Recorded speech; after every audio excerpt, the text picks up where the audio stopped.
Hello, YouTube. This is Kenneth Keller, and this is another episode of HandMade Haven. And today, these are the Steampunk skulls. Hello. Always, hello. Name's Kenneth Keller, and this is HandMade Haven. And these fellows right here are my Steampunk skulls. Been a big fan of steampunk for a while now. Actually, it was a buddy of mine who got me into the concept when I was making all kinds of neat little projects, and he said, "Hey, have you seen this like 1920s aesthetic thing?" The way I was always going before was very modern, very streamlined.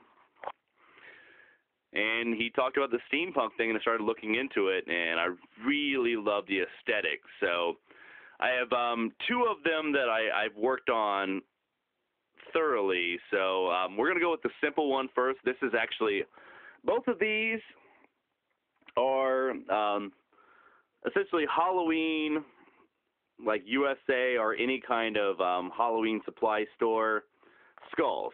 This one right here is made of foam with like a plastic coating over it. And this one's straight up hollow plastic, like the cheapest you can get. This one here was more of just, let's take the skull and make some neat stuff to go to it. And so we'll go off of the hat first. My wife really loved the tiny little top hats. She went to a convention, saw little tiny top hats. This one I made out of, this was a Cool Whip container. Cool Whip container that I cut little rings out of it and covered in white cloth, and then used a pair of stockings, some Halloween stockings that had a nice spiderweb design on it. And that is just a regular stopwatch that I got at a thrift store. A lot of the wiring for this is actually from an old transistor radio,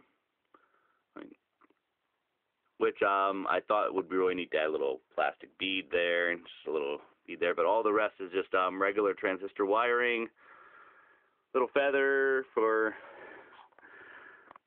adornment purposes. The piece underneath it is actually from an old hat, like an old hat from like the 20s, and I saved a piece from it as a design piece. The goggles, these are actually welding goggles. These I actually built and use when I'm welding. This is actually Monster Energy drinks. Monster Energy drinks, if you can look here, both of these are actually the bottom to a Monster can that has been painted with copper paint. And then it's the lids. There's a certain type of Monster that has lids, and on the inside of it is some thick blue plastic, and it's the right thickness and color for actually welding. So I actually just took the lid from Monster, cut the inside out, left the little plastic piece, flipped it over, and glued it to the bottom, cut it all out, and it's all held together by a leather belt that I put rivets through, bolted on the sides. The belt's going all the way around. And I don't actually know. I think this piece was from a lamp that I just put a screw right through the middle to go through it and hold it in place. But the goggles are removable, and I actually use them a lot. I just have them on the skull. It's kind of just the way the skull sits around, and those are actually my steampunk welding goggles, so it just kind of looks very neat there.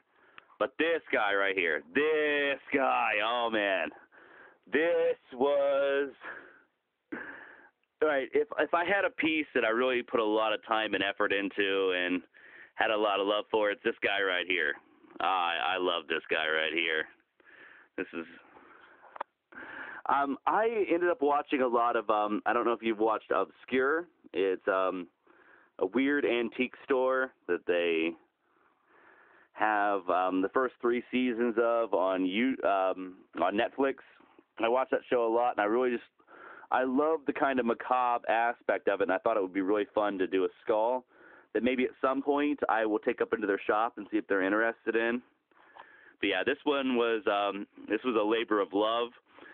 All the pieces for this one actually came from 2 simple sources. I had a plastic skull, and I got all my parts from a VCR, which is right here. The leftovers. This is essentially all that's left of that VCR after I was done with it. And an old typewriter, a very old typewriter that I got at a garage sale for like $10. I got the typewriter in the first place because I wanted to use the parts for my arcade machine, which I put in my first video, which I have not really done a full HandMade Haven video for yet, that I plan on doing in the future at some point, maybe a lot later in the future. But I got the parts from this typewriter to use on that, and I've been using all the leftovers to build this skull. So let's take a look at this guy. All right, so this is our skull right here. I'm gonna go over it in detail. Let's start with the base that it's sitting on. This is actually an old saw blade that I took a copper piece from a lamp, and then more lamp pieces here. It's actually held in place by a tennis ball. Yeah, there we go. There's the friggin' tennis ball. Yeah, it's supported on a tennis ball. And then I took some pieces from the typewriter, sawed them off, and then JV welded them in place to kind of be the supports to hold the skull in place. So this guy right here, you can look around. It's got a lot of parts mainly parts from the typewriter, a bit here and there from like the wiring and stuff from the VCR. I wanted this thing to look as kind of old school as possible. But you can see right here, here's the friggin' the wheels from inside of the VCR that I kind of put in there.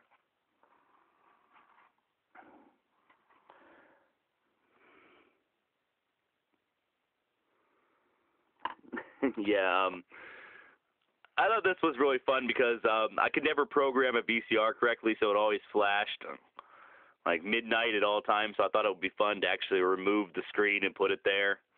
I'm gonna wire this up later, so it'll actually flash midnight. This here is the little I don't know that much about how a VCR works, but this is the spool right here that the ribbon would go around and essentially would show the picture. Left that on for one of the eyes. Added a couple little pieces here. I do like the fact that it flashes just because I added a little thing that would make it flash there. Let's turn him around. Oh, this is actually a little strip from a typewriter that would measure how long your lines are. Just a lot of stuff. I just added a lot of stuff. I almost say that this piece is way too heavy on stuff, but I really like the way it ended up looking. So I don't feel bad about all the junk I added in here. Up at the top, just because I didn't think it had enough height, this is from the front of an old Toyota. I don't know, it would be sitting on the end of the hood. I don't know, maybe it makes it whistle or something. Something about the air running through it, but it was on the end of the hood of a Toyota, and then the rest of it is turkey bones that I kind of added on for height.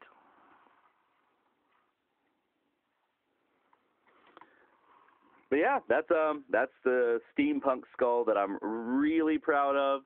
I love this guy too. This actually sits on top of my arcade machine in the living room. Just kind of sits and adorns it. But I really like these pieces. I've actually saved up a lot of bones from other animals that I thought maybe might be fun in the future to try to do another steampunk piece. This one I've actually wanted to mount onto the wall, and I have this plastic arm piece that I got at a thrift store. I think it's a toy, but I think it's more of a science toy. that I wanted to mount onto the wall and mount the skull where the hand is holding it. But I have not done anything on that yet. Maybe if someone's got an idea on how I could do that, it would be very great. I would love it if you would post it in the comments. So, hey, once again, I'm Kenneth Keller, and thank you very much. If you have any ideas for future projects, I'm really looking forward to any ideas. I have a lot of back projects that I've done that I just want to post. But I have so many ideas for things that I want to do in the future, and any ideas that you guys could give me would be great for the future, because I want to keep doing some amazing projects. So thank you very much, YouTube, and have a good night.